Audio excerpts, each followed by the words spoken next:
Pinaka-maaasahan kahit Talagang maghanap ng isang tao, someone like you.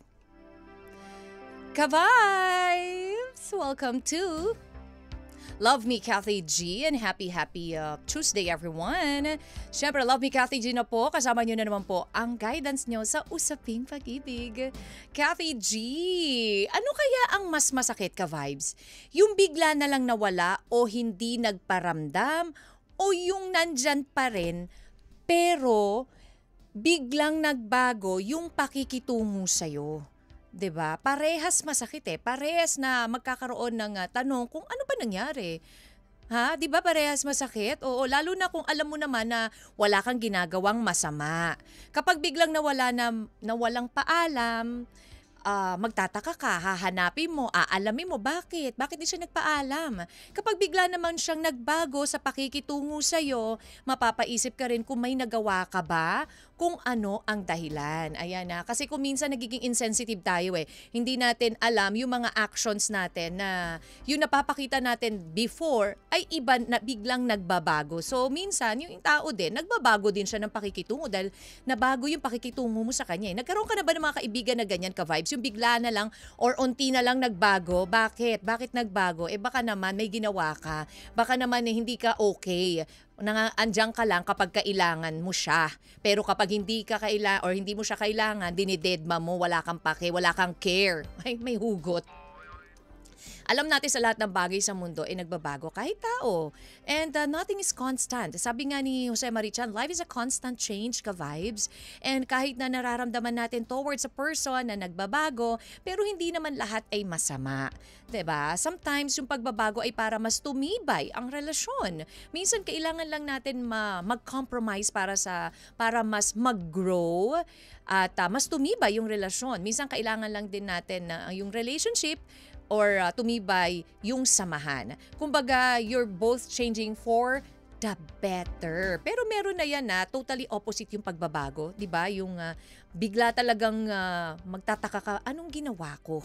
At kapag ganyan ang nangyari, it's either hindi na siya masaya sa'yo or may natagpuan na siyang mas magpapasaya sa kanya. Oh. Or baka naman mas nasa sa'yo ang problema. Hindi mo lang rin alam kung minsan din, 'di ba? Minsan kasi we are too focused sa paghanap ng problem or reason kung bakit nagbago ang ating partner or best friend o yung close friend natin. Hindi na natin sinusuri ang sarili natin na baka tayo rin pala yung cause. Baka tayo rin pala yung may mali kaya siya nagkaganyan. Akala lang natin sa kanila ang pagbabago. Yung pala sarili natin ang unang nagbago. Ikaw ba ka-vibes May experience ka ba na ganyan with your BFF? May experience ka bang ganyan with your friend? Ikaw ba o siya ang nagbago? Ano ang reasons ng pagbago ng ihip ng hangin ng pagkakaibigan nyo? Bakit kung dati close kayo, medyo parang lumalayo na siya, tumatahimik na siya, maayos kayo ba? Or naayos pa ba, ka-vibes? Yan, baka pwede mo namang i-share ang iyong experience ka-vibes para matulungan natin itong ating letter sender na si Joanne, ang kanya pong beshi sa kanilang pinagdadaanan. We might able to help save their friendship, ka-vibes. Nababago ba talaga ng panahon ang nararamdaman para sa isang kaibigan? Gaano ba kadami ang kaibigan mo, ka-vibes? Ikaw ba ay may super duper dami ng friends or meron lang konting kaibigan pero the best of friend na masasabi mo? Nako ha, ka-vibes, siyempre samahan niyo po ako hanggang 3:00 po ulit tayo magkakasama-sama problemahin ang problema ng may problema. At sa lahat po ng mga nakikinig po sa atin ngayon at nanonood na po sa ating FB Live, hello po sa inyo dyan, thank you so much. Samahan niyo po ako ha, walang bibitiw at tumutok lamang po dito sa Love Me Kathy G sa 92.3 FM Radio Manila, your favorite music radio. Ka-vibes. Suddenly, ayaw ka na niyang maging friend. Ouch. Diba? Billy Ocean, suddenly, bakit kaya suddenly na lang nagbago ang pakikitungo sa'yo ng isang tao? Bakit bigla na lang nag-iba siya? Bakit bigla na lang hindi ka na niya pinapansin? Or bakit bigla na lang suddenly naging cold siya sa'yo?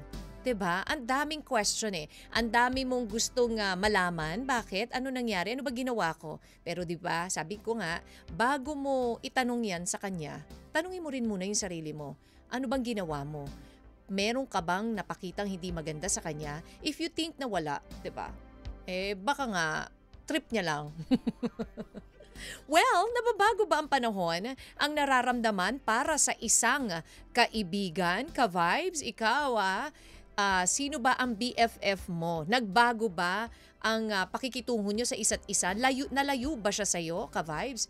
O di ba kung minsan kasi kapag lumalayo sa atin yung mga friends natin, di ba? Pag nagkakalayo kayo ng matagal na panahon, kung minsan medyo na syempre naiiba rin yung timpla, nagkakaroon din siya ng new set of friends, at ikaw din nagkakaroon ka ng new set of friends, pero kapag super duper close kayo at BFF kayo, di ba? No matter what, kayo at kayo pa rin ang magkasama. Kayo at kayo pa rin ang nakakakilala sa isa't isa, di ba?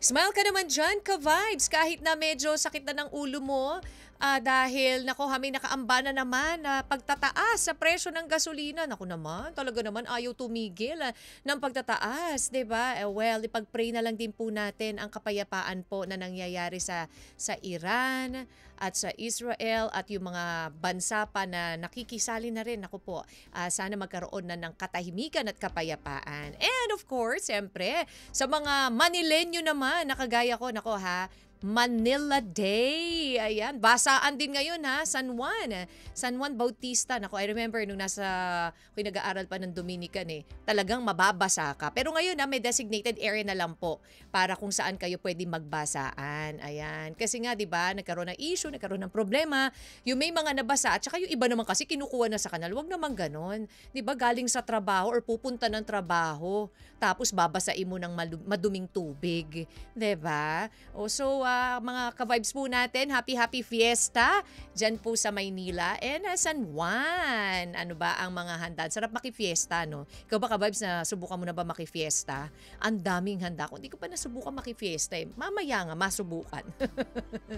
Ayan, ka-vibes, syempre habang holiday sa Maynila, ayan, at sa San Juan, enjoy naman po tayo syempre sa ating tugtugan at abangan nyo po ang ating letter for today coming from Joanne. Istorya ng pagkakaibigan ang atin pong matutunghayan mamaya. Syempre, bisitahin nyo muna ang aming social media accounts, FB, YouTube, IG, and TikTok, 92.3 FM Radio Manila at sa lahat din po ng mga nanonood sa akin sa FB Live, kina Jerry Bakino, Kathy G.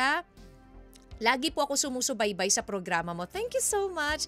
George La Chica also, Gloria King Mishano, Dila, ayan, napakahaba. Mamaya basahin natin yan, Dila. BBC Gaming, Miss Altesa, Sino Cruz, and Wak yan! Kamusta ka naman dyan? Kamusta naman ang kinalalagyan mo dyan sa Brunei? Okay naman ba? At syempre mga OFWs po natin, kamusta po kayo? Lalo na po yung mga nasa Middle East at particularly dun sa mga bansa po na apektado ngayon ng war. Ayan Ingat-ingat po tayo, ka-vibes. At syempre patuloy po na magdasal. William Mortel also, hello to you. Ka-vibes, dyan ka lang Samahan niyo po ako sa mga nanonood po dyan sa FB Live. Abangan niyo po ang ating letter for today dito lang sa Love Me, Kathy G sa 92.3 FM Radio Manila, your favorite music radio, ka-vibes. Love Me. Radio ka-vibes, how can I fall? Depende kung ka-fall ba siya, ka-fall. You're still listening to Love Me, Kathy G, ka-vibes. Ayan, 1:13 po ang ating oras. Handa na ba kayo? Nagbabago ba talaga ang panahon? O nababago ba ng panahon ang nararamdaman para sa isang kaibigan? Kung minsan nga, katulad ng sinabi ko, kapag kayo ay medyo matagal nang hindi nagkakasama na kaibigan mo, medyo nagkakaroon ng pagbabago dahil nakakamit kayo ng iba. Pero yung iba naman, nagbabago ang isang kaibigan dahil sa napapakita rin nung taong, yung kaibigan niya sa kanya. So parang ano lang yan kung ano yung napapakita mo sa akin, yun ang makikita mo rin sa akin. Pero yung tunay na mga magkakaibigan, tunay na mga nagmamahalang kaibigan, hindi magbabago yan sa isa't isa, even from a distance. Abangan niyo po ang story natin for today, coming from Joanne. Dito lamang po yan, ka-vibes, sa your favorite music radio, 92.3. G. Love Letter.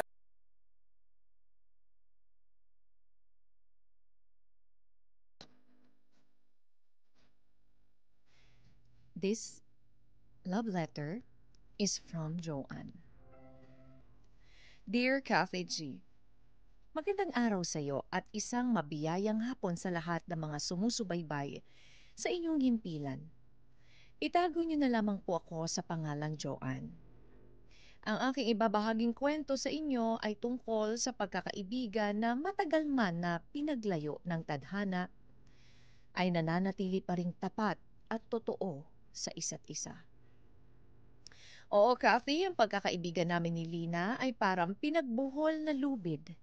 Lumuwag man sa paglipas ng panahon, pero hindi kailanman mapapatid. Magkababata kami ni Lina, sabay kaming lumaki.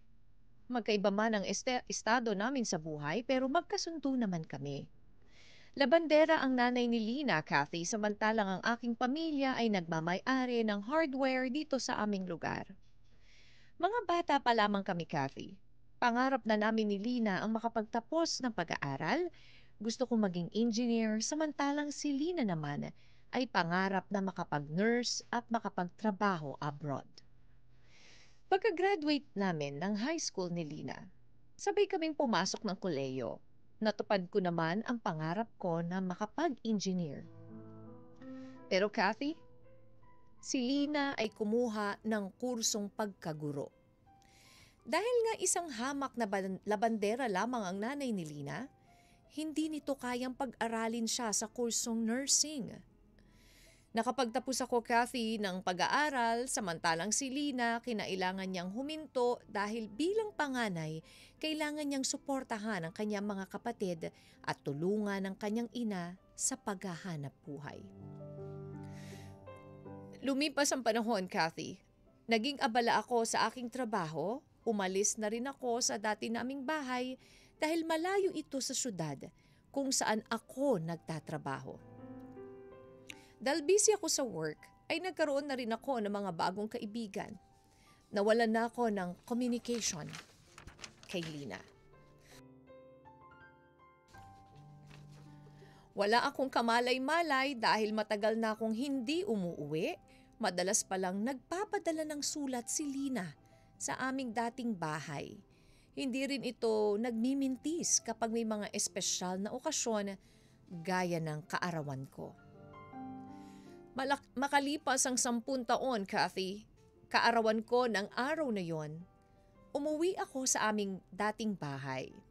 Mahaba-haba kasi ang aking bakasyon kaya nag-decide ako na umuwi na lang muna.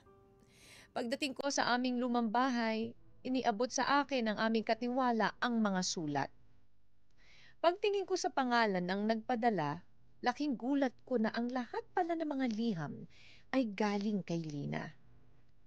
Isa-isa kong binasa mga sulat, Kathy. Tumulo ang aking luha nang malaman kong may malubhang sakit pala sa puso si Lina. Ayon pa kay Lina, hindi na niya ito sinabi pa sa iba dahil ayaw niyang kaawaan siya, Kathy. Kaya idinaan na lamang niya sa pagsusulat ng liham. Agad akong nagtungo sa bahay ni Lina para kamustahin ito at tignan na rin ang lagay niya. Pero hindi ko siya inabutan sa kanila. Sabi sa akin ng mga kapitbahay nila ay nasa ospital daw si Lina at naka-confine. Habang nasa jeep ako papuntang ospital, Kathy, hindi ko mapigilan ang aking pagluha. Makiramdam ko kasi pinabayaan ko ang matalik kong kaibigan. Pagdating ko ng ospital, nakita ko si Lina. Walang usap-usap, walang tanong-tanong, at walang sumbatan. Hindi rin ako nito hininga ng paliwanag, bagkos ay niyakap lang ako ni Lina sabay sambit na miss kita, Joanne. Wala akong ibang nasabi kundi salamat, kaibigan, at mahal na mahal kita. Makalipas ang 1 linggo, Kathy, ay pumanaw si Lina, pero gayon pa man. Kahit na malungkot ang pagkawala ni Lina, walang bigat dahil kahit papaano, bago siya mawala ay nagkita at nagkasama pa kami kahit sandali. Hindi ko malilimutan na muli namin pagkikita. Dahil sa tagal na panahon na nagkalayo kami, noong nagkita kami, ay tila parang kahapon lang kami nagkita. Dahil nananatili pa rin ang alab ng aming pagkakaibigan. Hanggang dito na lamang, Kathy. At maraming salamat sa pagbasa ng aking liham. For you, Lina, I will miss you. Lubos na nagmamahal, Joanne. I agree to that. A friend, that's all I need. Ako naman, I have friends na may tuturing ko talagang nandyan sa akin. Friends na may tuturing mo na hindi dun sa oras lang na kapag sila ay may kailangan sa'yo. 'Di ba? Mga kaibigan kasi, 'di ba, dapat through thick and thin, andyan sila. Hindi yung kapag may problema lang, lalapit sa'yo, 'di ba? Pero kapag walang problema, dead makels ka. 'Di ba? Yung mga simple gesture lang sana na pwede mong mapakita sa kaibigan mo, okay na yun eh. Ma-appreciate na yun ng friend mo. 'Di ba? Kung talagang totoong kaibigan ka. Katulad na nangyari sa ating letter sender na tong si Joanne. Ang tagal na panahon, 'di ba? Mag-best friend sila. Tapos hindi sila nagkita, may sakit, pero nung nalaman niyang may sakit ito, pinuntahan niya agad. The good thing here is bago man lang nawala sa mundo itong si Lina, nakapagpaalam at nagkapaalamanan silang dalawa, nagkaalaman sila ng totoong nararamdaman nila sa isa't isa na they really love each other as friends, 'di ba? Kaibigan mo ko eh, no matter what. I will always be here for you. Ganun na nangyari. So, happy ang naging ending ng story nitong si Joanne. Pero ikaw, ka-vibes, meron ka bang kaibigan na masasabi mong katulad ni Lina na handang magpatawad kahit na hindi kayo nagkita ng mahabang panahon, kahit na nakagawa ka ng hindi maganda sa kanya, ay napatawad ka? Kung may mga ganyang kaibigan, napakahirap hanapin ng ganyang kaibigan, 'di ba, ka-vibes? Ang hirap maghanap ng totoong kaibigan. Dami ng plastic ngayon. Ay, may hugot pa rin. Oo. Masama sa katawan niya, mataas sa sugar kapag ikaw. Pero kapag malungkot ka, dapat nagcho-chocolate ka. Oo, 'di ba? Lina, ay itong si Joanne. Kapag ikaw ay may mga friend ka na hindi ka masyadong kapag alam mo 'yon, may mga kaibigan na kapag masaya sila, isinishare nila yung happiness nila kapag kumakain sila, niyayaya ka nila or binibigyan ka nila, sinesharean ka nila. Diba? Ganun yung mga kaibigan, ka-vibes. Well, 091656317777, enough for the hugot sa mga friends. Ayan. And ka-vibes, syempre, hello din at posted na rin po yan sa aming FB page 92.3 FM Radio Manila or my FB page DJ Kathy G. Sa atin din sa Facebook Live, mga nagbibigay po ng kanilang reaksyon at payo for Joanne, ka-vibes. Alam mo, sabi nga darating ang time, magkakalayo naman din talaga kayo magkaibigan. Siyempre, magkakaroon na kayo iba't iba yung mundo, ng iba't iba yung pamilya, or kung hindi man, kung ano man yung mga gagalawan nyo, magiging iba na. Pero at the end of the day, ang magkaibigan ay still magkaibigan no matter what kapag sila'y nagkita. So kapag ikay nakita mo, lumayo sa'yo, I wanna see you or till I see you again. Payuhan po natin si Joanne, ka-vibes. Yang Kai, ka-vibes. Oras mo natin 1:49 na at you're still listening to Love Me, Kathy G. Kamusta ka naman, ka-vibes, sa mga nakarelate po at sa mga nalungkot na iyak sa ating letter na binasa ngayon na coming from Joanne. Ang sulat po ni Joanne na ibinahagi niya sa atin ay istorya ng pagkakaibigan nila nitong si Lina. Si Lina na kahit na or bago man pumanaw sa mundo ay naparamdam niya ang pagmamahal bilang isang kaibigan at pagbibigay ng kapatawaran.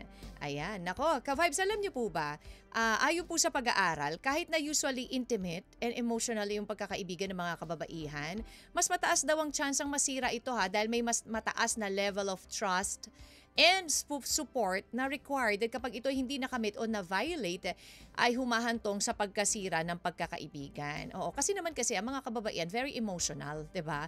So kapag alam mo 'yon, sobrang super duper close kayong magkakaibigan, lalo na sa mga girls, tapos medyo konti lang na kibot or hindi pagkakaunawaan, bas doon nagkakaroon ng mas paghihiwalay, ayan, nagkakaroon ng mas malalang misunderstanding. Nababago ba ng panahon ang nararamdaman para sa isang kaibigan? Napaluha ako sa kwento ng magkaibigan. Wala namang magagawa pa since huli na ang lahat.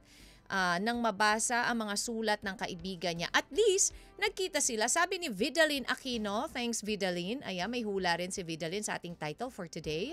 We'll check on that. Vidalin, thank you. And sabi naman ni Fire Jezreel, nako Fire, hingang malalim ito ha. Kahalintulad ng emosyon o pakiramdam ang panahon na sa bawat panibagong panimula o bukang liwayway, hindi mo alam kung may nakaamba ba itong sakuna. Buenas tardes sa inyong lahat. Well, lingid sa ating isipan na sa paglipas ng panahon, madalas nababago ang takbo at samahan natin para sa ating mga itinuturing na kaibigan. Kaya habang kasalukuyan mo silang kasama, pahalagahan mo sila. Totoo naman. Dahil sa paglipas ng panahon at magkaroon na tayo ng responsibilidad o pamilya, may limitation na ang bawat galaw. Yes, hindi naman all the time nandyan pa rin sila. Tulad na lang ng isang pakiwari or tulad na lang ng isang pakiwari na sa tingin mo na pag-iwanan ka, ang tendency, inilayo mo na yung sarili mo sa mga kaibigang hangad lamang ay magkabuklod-buklod ulit. In short, mataas ang pride. Pero sa ating mga pakikipagsalamuha, tangi kong natutunan, huwag umasa sa iba. Bagkos, patunayan mo sa sarili mong nakamahal-mahal ka bilang kaibigan. Oo naman, totoo yan. Thank you, well said. Fire Jezreel, always listening sa Deparo, North Caloocan. Sina Ate Jelly, Merly, Clarissa, Maki, and syempre, ang kanyang my loves na si Jemar. Thank you, Fire Jezreel. This one also from Facebook Live.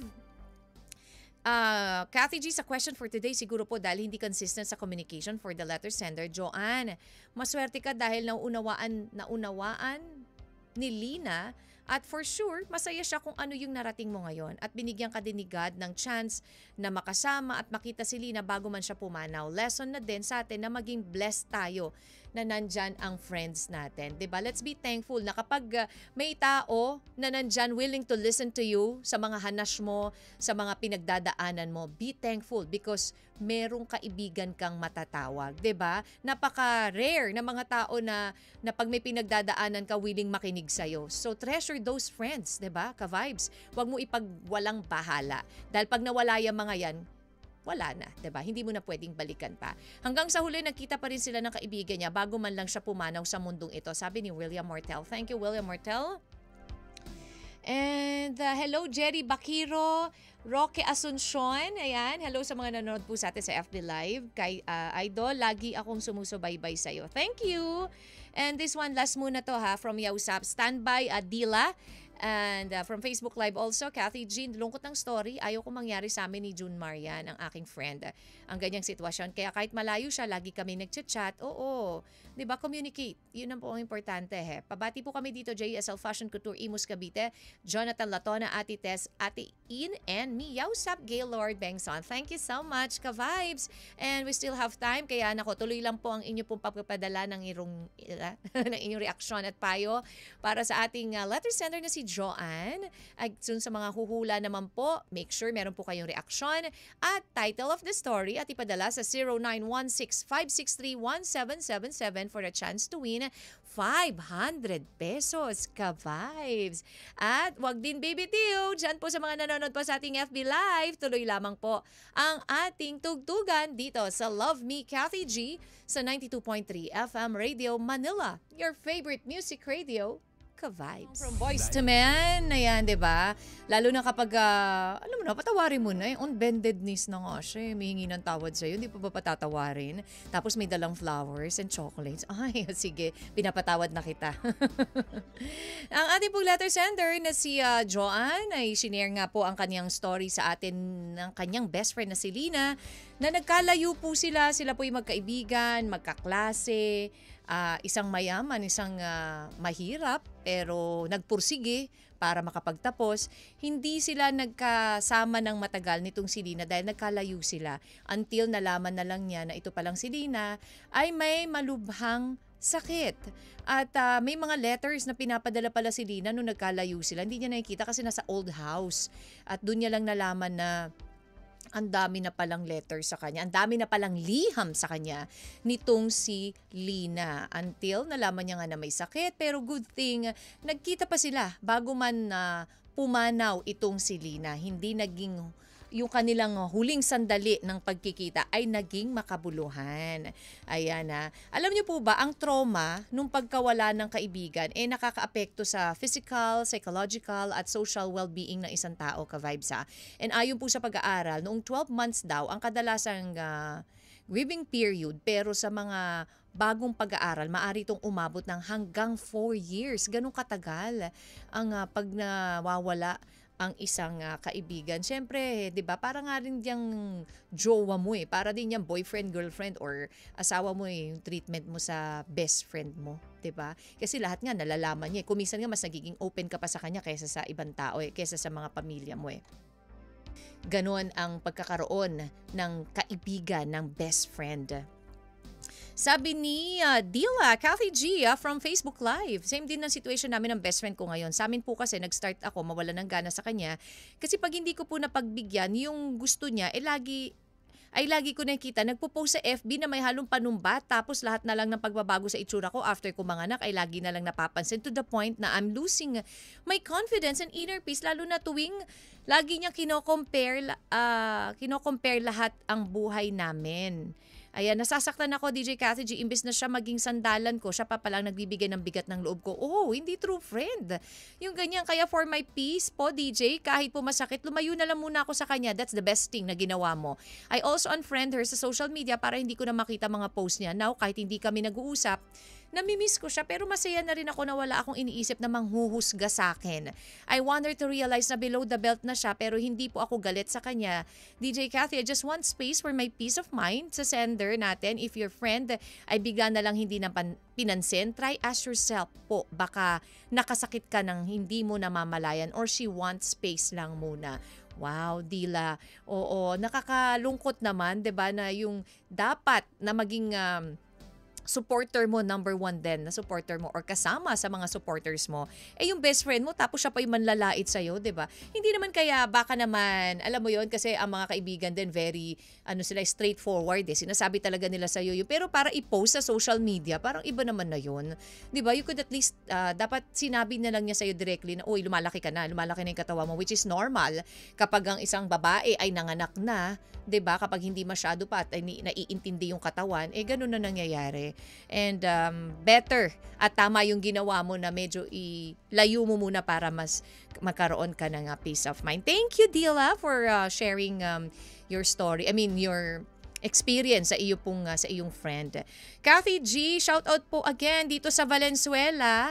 Ganun talaga ang buhay kaya hanggat dito pa tayo sa lupa, patuloy lang tayong manampalataya sa taas kasi siya lang ang may alam kung kailan tayo mawawala dito sa mundo. At yung kaibigan, hindi lang sa may kailangan, damayan ang kaibigan. Dapat kahit anong mangyari, maghiwalay man o magkapamilya man, dapat doon pa rin ang pakikipagkaibigan at never nagsiraan. Salamat po. Thank you, Benji Lukibo.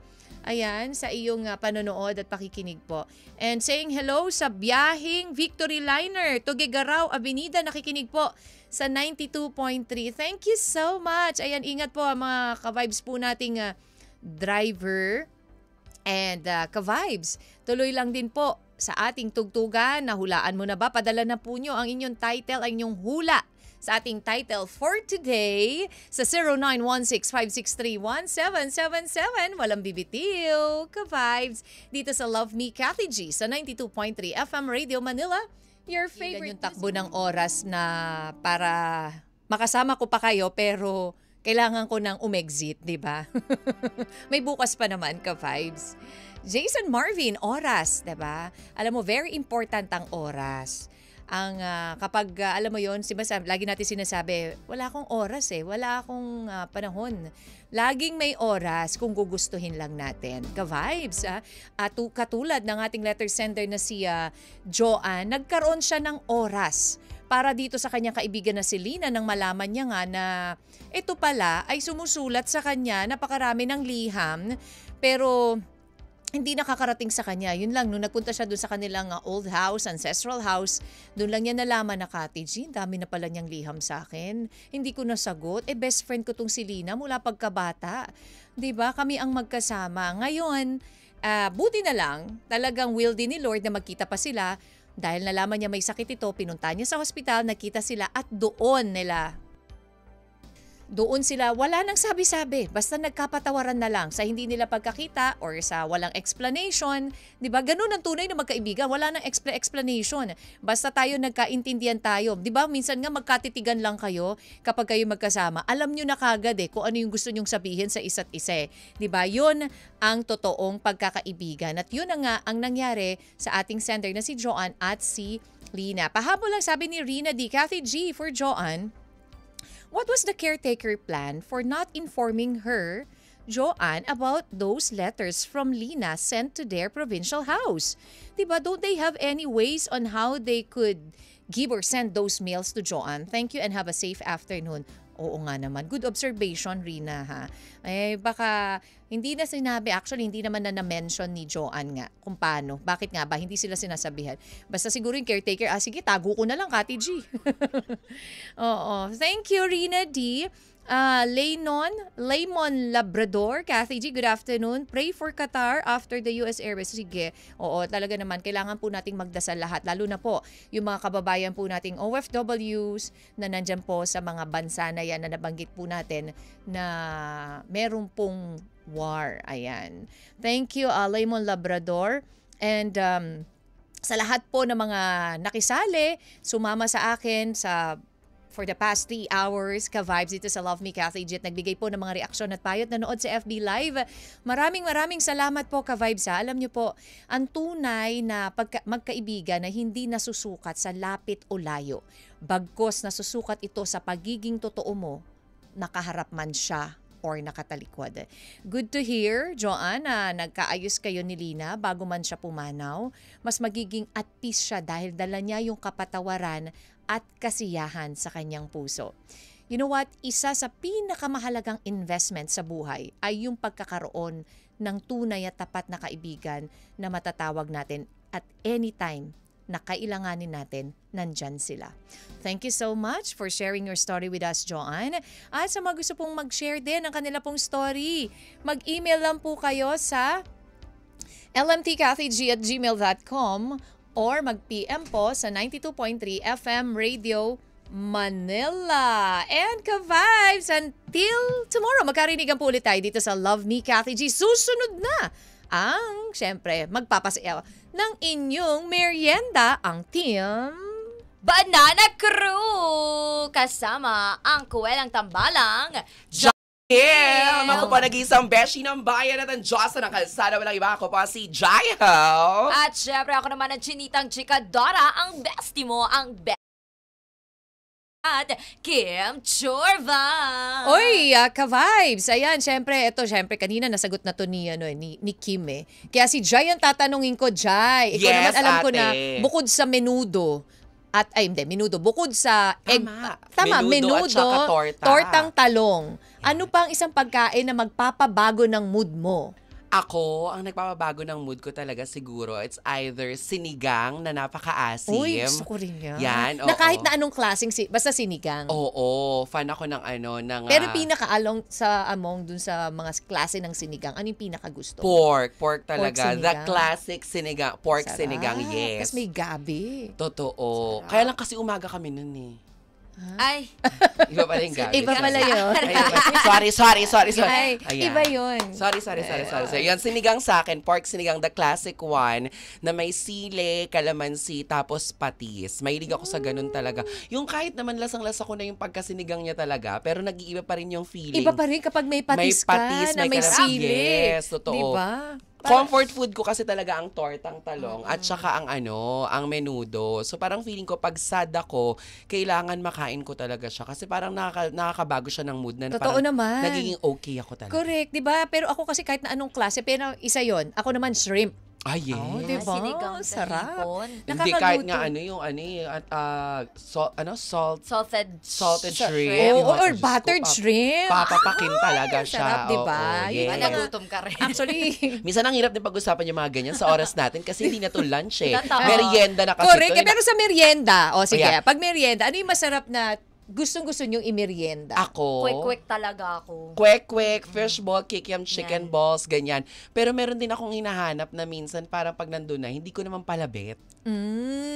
Gusto mo lang siya takaw tingin, ang tawag doon, diba? Siguro gusto ko lang siyang nakikita or gusto ko lang yung feeling na nasa harapan ko siya pero hindi ko pala talaga siya gusto. O may mga ganun talaga na parang gusto mo lang siyang bilhin, ganyan, Oo. di ba? Parang sa tao, di ba? Yung Ay, akala mo gusto mo pero hindi mo pala talaga siya gusto. Kasi nga, yung moment lang na parang feeling mo okay kayong dalawa. Ganun. Nagkaroon ka lang ng realization na Yes. hindi pala, Oo. akala mo Kala mo siya. Oo. Hindi, may ganun talaga. Totoo, Parang totoo sa naman. pagkain, di Totoo, ba? Na parang totoo, minsan exactly. feeling mo yun na yun, pero pag nakasarap mo, hindi pala ito yung kinikrave ko. Exactly. Ganon. Nako, ha. Magandang kwentuhan. Parang masarap na Grabe yung mata kwentuhan. ni DJ Kat. Exactly. Para magandang kwentuhan yan, syempre, kasama niyo po ang Banana Crew dito lang sa 92.3. FM Radio Manila. your favorite music radio, Kabay!